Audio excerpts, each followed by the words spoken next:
సిరిసిల్ల జిల్లా సిరిసిల్ల ఏఐటిసి భవన్లో ఈరోజు కార్యవర్గం కౌన్సిల్ సమావేశం జరుపుకోవడం జరిగింది. ప్రధానంగా చూస్తే వచ్చే నెల 26వ తారీఖు జరుగుతున్నటువంటి జిల్లా మహాసభ నిర్మాణం ఈ యొక్క కార్మిక సంఘాల బలోపేతం కోసం మాట్లాడుకోవడం జరుగుతుంది. ప్రధానంగా చూస్తే దేశంలో ఈ యొక్క రాష్ట్ర కేంద్ర ప్రభుత్వాలు అనుసరిస్తున్న విధానాలు ఇలా చూస్తే కార్మిక ఒక చట్టాలు 44 చట్టాలను కేంద్ర బీజేపీ ప్రభుత్వం ఇలా అధికారంలోకి వచ్చినాక కాలరాత రాసినటువంటి పరిస్థితి కనపడతా ఉంది. ప్రధానంగా ఆ ఒక కార్మిక 44 చట్టాలను 4 కోడ్లను గురించి ఆ ఒక 44 చట్టాలను ప్రభుత్వ రంగంలో పొందుపరచాలన్నప్పటికీ ఎలాంటి కార్మిక చట్టాలపైన చర్యలు తీసుకోలేనటువంటి ప్రభుత్వం ఏదైనా ఉందంటే మోడీ ప్రభుత్వం అని బీజేపీ ప్రభుత్వం అనే సందర్భంగా తెలియజేస్తాము. ప్రధానంగా నిన్నగాక మొన్న రఘునందన్ రావు గారు మాట్లాడుతూ ఉన్నారు.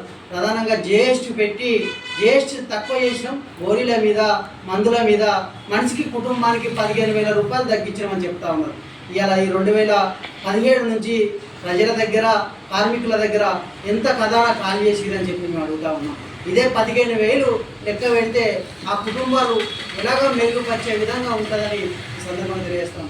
మేము గతంలో ఎన్నోసార్లు ఇలా కార్మికులకు నిత్యావసర సరుకులకు అనుకూలంగా కూలీ రేట్లు పెరగకుండా కూడా జిఎస్టీ పెట్టి పెనిభారం మోపుతురని ఎన్నోసార్లు ధర్నాలు చెప్పినప్పటికీ దాన్ని పెడసేవన పెట్టి మొన్న తగ్గించినాం. ఇవాళ గ్యాస్ మీద కానీ పెట్రోల్ మీద కానీ ఇవాళ బండ్ల మీద కానీ ప్రతి ఒక్కటి జిఎస్టీ తగ్గించినాం. ఒక కుటుంబానికి 15,000 పెనుభారం తప్పించినామని చెప్తా ఉన్నారు.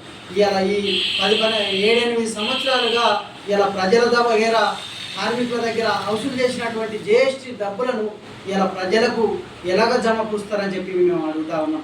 నిరుపేద కుటుంబాలలో కార్మికులు పని దొరకక జిఎస్టీ బారిన ఇబ్బందులు పడుతూ ఉన్నారని చెప్పినప్పటికీ పెడసెవన పెట్టినటువంటి కేంద్ర ప్రభుత్వం ఇప్పటి వరకు కార్మిక 44 చట్టాల మీద ఎలాంటి చర్యలు తీసుకోక కాలయాపన చేస్తున్నటువంటి కేంద్ర బీజేపీ ప్రభుత్వం ప్రజల కోసం కార్మికుల కోసం ఎలాంటి ఆలోచన చేయలేనటువంటి ప్రభుత్వం ఏదైనా ఉందంటే ఇలా కేంద్ర బీజేపీ ప్రభుత్వం అనే సందర్భంగా తెలియజేస్తాము. ప్రధానంగా ఇలా హెల్త్ డిపార్ట్మెంట్లో పనిచేస్తున్నటువంటి కార్మికులు, ఇలా జీపీలో మున్సిపాలిటీలో గ్రామ పంచాయతీలో పనిచేస్తున్నటువంటి కార్మికులు, ఇలా కేంద్రానికి రాష్ట్రానికి అనుబంధంగా ఉన్నటువంటి కార్మిక సంఘాలు కూడా ఎన్నో ఇబ్బందులు పడతా ఉన్నా కూడా వాళ్ళ సమస్యలు పరిష్కరించలేనటువంటి పరిస్థితి. ఇలా చూస్తే ఇలా వాళ్ళ ప్రభుత్వ ఉద్యోగులుగా గుర్తించలేనటువంటి ప్రభుత్వం ఇలా ఏదైనా ఉందంటే కేంద్ర బీజేపీ ప్రభుత్వం.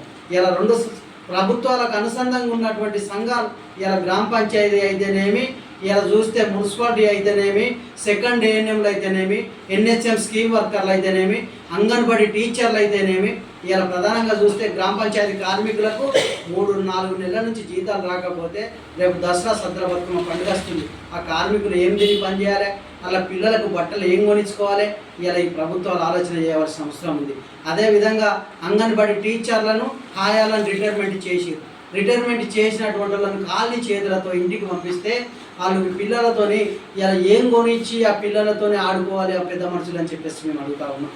ఏజీ బార్ అయ్యారు, రిటైర్మెంట్ చేసినామని చెప్పి పక్కకు పెట్టినటువంటి వాళ్ళకు ఎలాంటి వేతనాలు పూర్తిగా వేతనాలు లేక వాళ్ళకి ఇచ్చే రిటైర్మెంట్ బెనిఫిట్స్ టీచర్కు 1,00,000 రూపాయలు 2 లక్షలు ఆయాకు 1,00,000 రూపాయలు ఇస్తామని చెప్పేసి రిటైర్మెంట్ చేసినటువంటి వాళ్ళకి ఎలాంటి రూపాయలు లేదు. అదేవిధంగా సెకండ్ ఏఎన్ఎంలు ఎన్హెచ్ఎం స్కీమ్ వర్కర్స్ ఎంతోమంది ధర్నాలు చేసి ప్రభుత్వ ఉద్యోగులుగా గుర్తించాలన్నప్పటికీ అందరినీ కూడా ఇలా ప్రభుత్వ రంగంలో ఉన్నటువంటి ఉద్యోగ కార్మిక సంఘాలను ప్రభుత్వ ఉద్యోగులుగా గుర్తించక కనీస వేతనం ఇయ్యక ఇబ్బందులు పెడుతున్నటువంటి ప్రభుత్వాలు రాష్ట్ర కేంద్ర ప్రభుత్వాలు వెంటనే దానికి సవరణ చేసి కాంగ్రెస్ ప్రభుత్వం కూడా మెయిన్ పేస్ట్ వల్ల పెట్టినటువంటి కార్మికులకు ఏదైతే ఉందో అది కల్పించాలి. అదేవిధంగా భవన నిర్మాణ కార్మికులకు మేము గతంలో కూడా ఎన్నోసార్లు ధర్నాలు చేసినాం. ఇలా యాక్సిడెంటల్ డెత్కు సహజ మరణానికి పెంచడం బాగా రిటైర్మెంట్ బెనిఫిట్స్ అనేది వేరే ఇతర సంఘాలకు చెప్తా ఉన్నారు, అది కూడా పూర్తిగా అమలు. భవన నిర్మాణ రంగానికి వస్తే ఇలా చూస్తే మేము ఆ ఒక 50 ఏళ్ళ కార్మికుడికి 5,000 పెన్షన్ ఇవ్వాలన్నప్పటికీ పక్క రాష్ట్రాలు గోవా లాంటి తమిళనాడు రాష్ట్రాలు ఇస్తున్నప్పటికీ భవన నిర్మాణ కార్మికులు ఆ పెన్షన్లు అది పక్కకు పెట్టడం జరిగింది. అదేవిధంగా ఇలా ఆ ఒక సహజ మరణానికి పెంచారు. ఇలా డెలివరీకు మ్యారేజ్కి కూడా మ్యారేజ్కి 1,00,000 రూపాయలు ఇవ్వాలనే డిమాండ్ బోర్డుకు పెట్టినప్పటికీ దాన్ని కూడా ఎలాంటి ఆలోచన చేయలేదు. 50,000 డెలివరీకి ఇవ్వాలన్నప్పటికీ కూడా దాన్ని కూడా సవరణ చేయాలి. వెంటనే అవి కూడా సవరణ చేయవలసిన రాష్ట్ర కేంద్ర ప్రభుత్వాలు తెలియజేస్తా ఉన్నాం. అదేవిధంగా ఇలా చూస్తే ఇలా పట్టణేసే నేతన్నకు ఇలా వస్త్ర పరిశ్రమలో పొద్దంతా పనిచేస్తే 300 కూలి పడనటువంటి వేతనాలు ఉన్నాయి. దాన్ని కూడా ప్రతి సంవత్సరం 3 సంవత్సరాలకు సవరణ నేత కార్మికులకు చేసే సవరణం దాన్ని కూడా చేయడం లేదు. వెంటనే నేత ఇవాళ మనిషికి కూడు గుడ్డ నీరు అన్నట్టు బట్ట నేసే నేత అన్న గుడము ఎలాంటి ఇవాళ వాళ్ళ ఒక వేతన సవరణలు కూడా దాన్ని పూర్తి స్థాయిలో చేయాలనేది కూడా కోరుతా ఉన్నాం. అదేవిధంగా ఇలా మెడికల్ మీద పెట్టినటువంటి జిఎస్టీ ఇలా రఘునందన్ రావు చెప్పినట్టు కాదు, మొత్తం జిఎస్టీ మెడికల్ ఇలా పేద కుటుంబాలకు సరైనటువంటి టాబ్లెట్స్ ఇలా లక్షలాది రూపాయలు ప్రైవేటు హాస్పిటల్ దండుకుంటూ ఉంటున్నాయి. ఇలా అనారోగ్యం పాలైతే కార్మికులు అనారోగ్యం పాలైతే 1000 కోట్ల రూపాయలు. బీడీ పరిశ్రమలో కూడా గతంలో మేము చెప్పినాం, ఇలా ఈఎస్ఐ హాస్పిటల్ గతంలో వేములవాడలో పెట్టింది తొలగించి తంగెలపల్లిలో నిర్మిస్తున్నామని చెప్పడం జరిగింది. దాన్ని నిర్మించాలని చెప్పినప్పటికీ కూడా క్యాన్సర్ బారిన పడి బీడీ కార్మికులు ఇబ్బందులు పడతా ఉన్నా కూడా ఆ హాస్పిటల్ నిర్మించడంలో లోపం జరిగింది. ఇలా పూర్తిగా ప్రభుత్వ రంగంలో ఆ ఒక మెడిసిన్ వాళ్ళకు క్యాన్సర్ వ్యాధికి అందించి బీడీ కార్మికులకు ఇతర కార్మికులకు కూడా అన్ని రంగాలకు కూడా పూర్తి స్థాయిలో టాబ్లెట్స్ మీద జిఎస్టీ తగ్గించాలనేది కూడా ప్రధానమైన డిమాండ్ చేస్తూ ఉన్నాం. ఇలా కార్మిక సమస్యల మీద ఎలాంటి పెనుభారం మోపుతున్నటువంటి ప్రభుత్వం ఏదైనా ఉందంటే కేంద్ర బీజేపీ ప్రభుత్వం ఈ సందర్భంగా తెలియజేస్తూ ఉంది.